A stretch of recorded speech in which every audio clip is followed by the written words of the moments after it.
Hello বন্ধুরা, তোমরা সবাই কেমন আছো? আবারও চলে আসলাম আরেকটা দারুণ স্বাদের রেসিপি নিয়ে।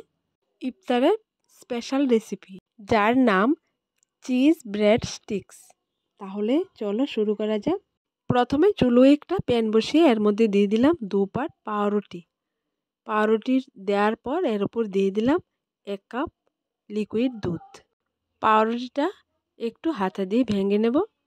এরপর দিয়ে দেব কুচানো গাজর, কুচানো ক্যাপসিকাম, ছোটো সাইজের একটা টমেটো কুচানো, আর দিয়ে দেব পেঁয়াজ কুচানো। তোমরা চাইলে এখানে টমেটোটা দিতেও পারো, আবার নাও দিতে পারো। এরপর দিয়ে দিলাম বয়েল করা চিকেনটা বয়েল করার পর আমি হাত দিয়ে ছিঁড়ে নিয়েছিলাম।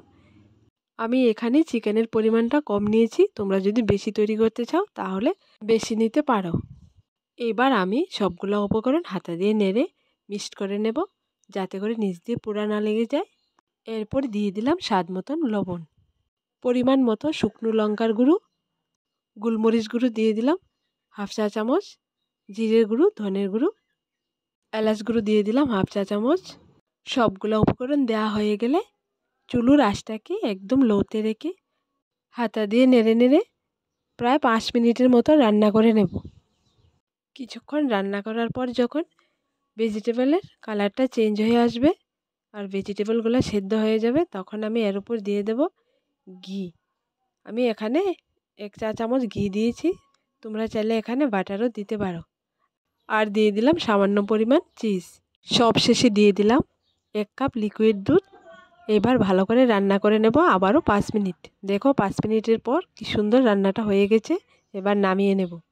এখানে আমি ব্রেডটা ডোবানোর জন্য নিয়ে নিলাম চালের গুঁড়া 1 কাপের মতো।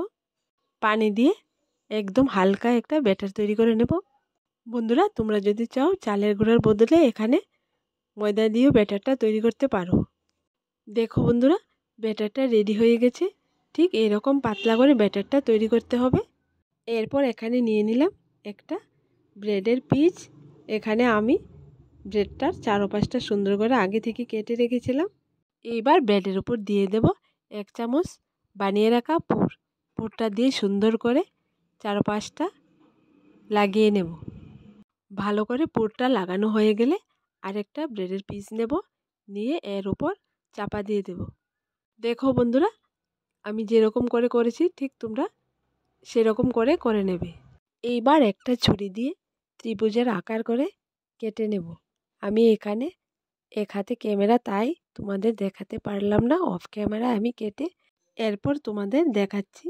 দেখো বন্ধুরা, ঠিক এরকম করে তোমরা ত্রিভুজের আকার দিয়ে ব্রেডটাকে কেটে নেবে।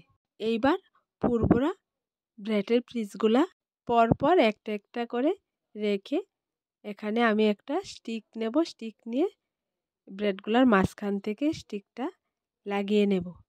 তোমরা চাইলে এই স্টিকগুলা বাড়িতেও বানাতে পারো বা বাজার থেকেও কিনে আনতে পারো।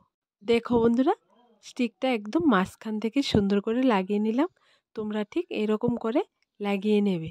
ঠিক একই রকম করে আমি সবগুলোই বানিয়ে নেব। দেখো বন্ধুরা, সবগুলো চিজ স্টিক্স বানানো হয়ে গেছে। আমি এখানে 4টে বানিয়েছি। দেখো দেখতে কতটা সুন্দর হয়েছে। এবার একটা স্টিক ব্রেড স্ন্যাক্স নেব আর এই পাতলা ব্যাটারটা বানিয়ে রেখেছিলাম এতে সুন্দর করে ডুবিয়ে নেব। ব্যাটারে ডুবানো হয়ে গেলে এরপর ব্রেড গাম দিয়ে কোট করে নেব। ঘরে থাকা সামান্য উপকরণ দিয়ে তোমরা এই অসাধারণ রেসিপিটা বানিয়ে নিতে পারো। দেখো বন্ধুরা, ব্রেড গামে কোট করা হয়ে গেছে। এবার আমি ভেজে নেব। ভাজার জন্য এখানে আগে থেকে প্যানে চুলে একটু তেল বসিয়ে রেখেছিলাম। এইবার তেলের উপর একটা একটা করে ব্রেড স্টিক দিয়ে দেব আর হালকা আঁচে সুন্দর করে গোল্ডেন ব্রাউন কালার করে ভেজে নেব। ভাজার সময় চুলোর আঁচটা একদম লোতে রাখতে হবে, না হয় পোড়া লেগে যাবে। দেখো বন্ধুরা, ব্রেড স্টিকগুলো হয়ে গেছে। এবার আমি নামিয়ে নিলাম। দেখো দেখতে কতটা সুন্দর হয়েছে, খেতেও তেমন স্বাদ। তোমরা প্লিজ একবার ঘরে ট্রাই করে দেখবে। দারুণ দারুণ স্বাদের হয়। এই রেসিপিটা তোমাদের কেমন লাগলো কমেন্টে লিখে জানাবে।